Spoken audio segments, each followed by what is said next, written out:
اعتقد ان انديه الامارات ما عندها السياسه انها تطلع برا، لذلك كله عندها ان لازم واحد منهم يفوز ويلعب بطوله العالم ويلعب فيها، لكن بطوله اسيا ما هي. وهذه اشياء ترد بالسلبي على فرق الامارات ومنتخبات الامارات.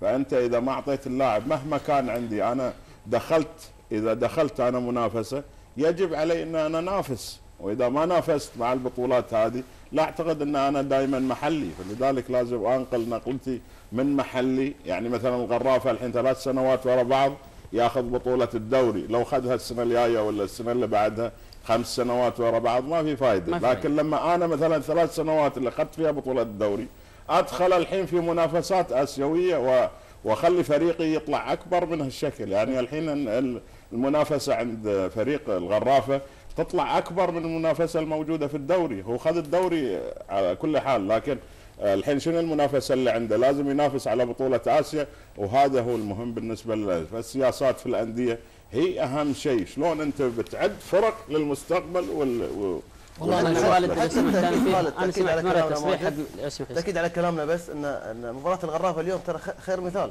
اليوم شفنا الغرافه بجنينيو اليوم لعب مباراه قدر يعني يكون ند الاستغلال الايراني، بينما في ايران جنينيو كان غايب.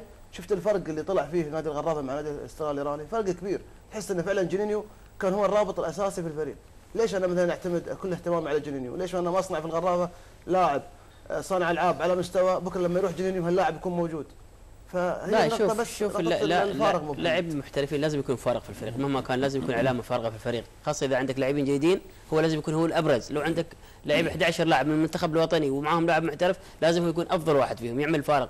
يعني الهلال السعودي بدون ويلهامسون في الرياض ما قدر يفوز على الاهلي، رجع ويلهامسون في الامارات فازوا للهلال.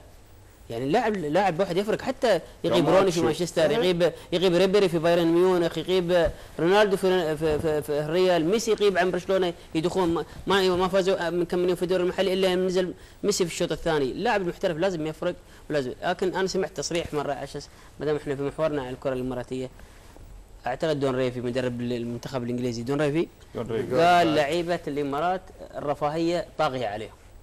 يعني اللاعب المحلي الاماراتي عنده رفاهيه اكثر من اللازم. يعني شكل ما قال الان 16 مليون 17 مليون احنا في قطر ولا لاعب يوصل هالمبلغ قطري. يعني اقل لاعب عندنا احنا 3 4 مليون بس يوصل، لكن يوصل 15 ما عمري انا سمعت لاعب قطري يوصل بهالمبلغ او يشتروه 15 او 20. انا اذكر على ايام صوفي بعزه انباع بمليون ريال فقط. يعني هي من يعني ما عندنا هالمبالغ ما تنباع. يعني فعلا في رفاهيه كثيره. انا اعتقد يجب ان يكون فيه سقف للرواتب، للعقود، للمميزات، المكافآت، وحساب ثواب وعقاب يجب ان يطبق على اللاعب الاماراتي. يعني اوكي هم فعلا جابوا 17 مليون، هذا اكيد ان سوقها شغل 17 مليون او 15 مليون في تشيلي اذا جاز التعبير لاعب 17 مليون على 4 سنوات، على 4 سنوات. اي اكيد لا وسعره اكيد هالشكل. يعني ما مش العين بس زادوا. نحن ما نقدر نتكلم فارق حتى مع منتخب تشيلي فارق نعم. فالديفيا فرق في كاس العالم اكيد هي سوقه سجل جولين وصلح جول. يعني حتى ميسي الان ارجنتيني ياخذ اعلى اجر في اسبانيا، رونالدو ياخذ اعلى اجر في اسبانيا، اي لاعب محترف دروجبا واي يجون ياخذون اعلى اجور. المحترفين لازم ياخذون اعلى اجور. هذه يعني انت جايب لاعب محترف دافع فيه، فلازم يفرق عن المحل. احنا بدايه تطورنا احنا لازم نكسر الحاجز النفسي. احنا في دول الخليج ندفع مبالغ كبيره على الرياضه. يعني بعطيك على سبيل المثال، انت ارجع لاسماء المدربين المتواجدين في دول الخليج. وش الشرط الاساسي اللي في عقد المدرب دائما يحطه؟ في حالة يحط الشرط الجزائي أكبر من مقدم عقده، هو لأنه عارف أنه خلال 6 شهور بيلغى عقده وبيروح النادي ثاني، فبالتالي أنا أوقع مع مدرب أعطيه 500 ولا 800 ولا مليون دولار مقدم عقد، في حين الشرط الجزائي يكون 600 ولا 700 وفي حين يوصل إلى مليون دولار.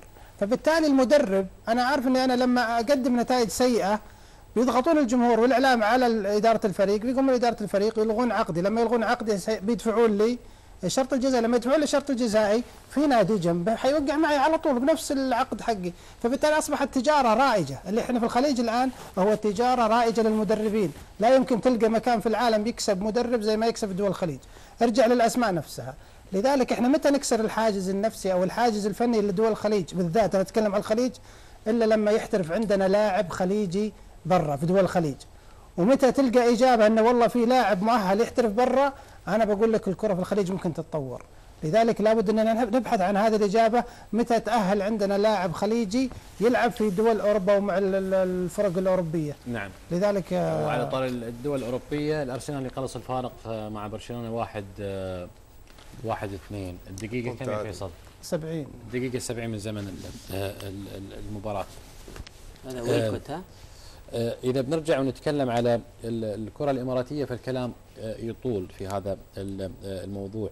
قد نفتح موضوعنا مثلا الأسبوع القادم، قد نقول احنا مش أكيد على حسب الجدول اللي عندنا أو مع البطولة الفترة الجاية أو المرحلة الجاية من بطولة الأندية الآسيوية نفتح الحديث عن الكرة الإماراتية. لكن أتصور أنه معي مداخلة أتصور من صاحب الأخ أحمد السعدي مراسل قناة دبي في تلفزيون دبي. تفضل اخوي احمد. مساء الخير اخ خالد. مساء النور والسعاده احمد. يعطيكم الف عافيه. الله يعافيك طال عمرك. تفضل. ونمسي ايضا على المشاهدين الكرام وايضا على الكباتن الكبار اللي موجودين في المجلس. الله يحييك اخوي احمد. الله يسلمك ان شاء الله. ممكن مداخلتي قبل ما اقول محمد السعدي مش احمد السعدي صار خالد. اسف يا اخوي محمد. الله يسلمك ان شاء الله. مداخلتي للانديه الاماراتيه ويمكن الوضع اللي قال عليه وكنا نتمنى الاكثر والاكثر من الانديه الاماراتيه. اتمنى يمكن الاخ عصام موجود واخ كابتن يوسف وهم يمكن من الناس اللي عاصروا ولهم مثل ما يقولون تاريخ كبير مع الانديه الاماراتيه كاداريين وكلاعبين. لو رجعنا لوراء يمكن مش بعيد لمباريات مثلا الدوري المحلي، وممكن انا ببدا بكلامي من نهايه كلام الكابتن عبيد خليفه الكابتن القدير اللي هي طموح الانديه الاماراتيه، هل اصبح طموح محلي فقط او طموح اسيوي؟ اكبر دليل الاعداد للمباريات المحليه، مثل كان عندنا ديربي نحن بين الوحده والجزيره، وكنت انا من الناس اللي تشرفت على اساس اني غطيت الديربي هذا قبل المباراه بيومين 3 ايام. طوارئ في الفريقين ان كان في معسكر الجزيره او معسكر الوحده، واللي وضع له يمكن الكثير من الحافلات لجلب الجماهير اداريا، رموز واسماء كبيره قبل المباراه فقط وهي مباراه تكون في الدوري، هي ما كانت هي المباراه النهائيه ولا كانت هي المباراه اللي نقول اللي بتفرق، رغم ان في مباريات كانت مهمه تسبقها وايضا مباريات تليها من الدوري. نشوف التجهيز الاداري والنفسي للاعبين في البطولات الاسيويه، هل هو نفس التجهيز اللي ضاهيه بعض المباريات؟ طبعا انا ضربت مثال عن مباراه الجزيره الوحده مع احترام الفريقين الكبيرين، وكثير منها ايضا الديربيات ايضا ما بين العين والوحده ايضا واللي يمكن عاصرها الاستاذ عصام. هل هو التجهيز، هل هو الطوارئ هذه اللي تعمل للمباريات هذه اللي هي في الدوري نفس التجهيز اللي يكون لاسيا، واللي اعتقد هي الاسيويه تمثل سمعه بلد، تمثل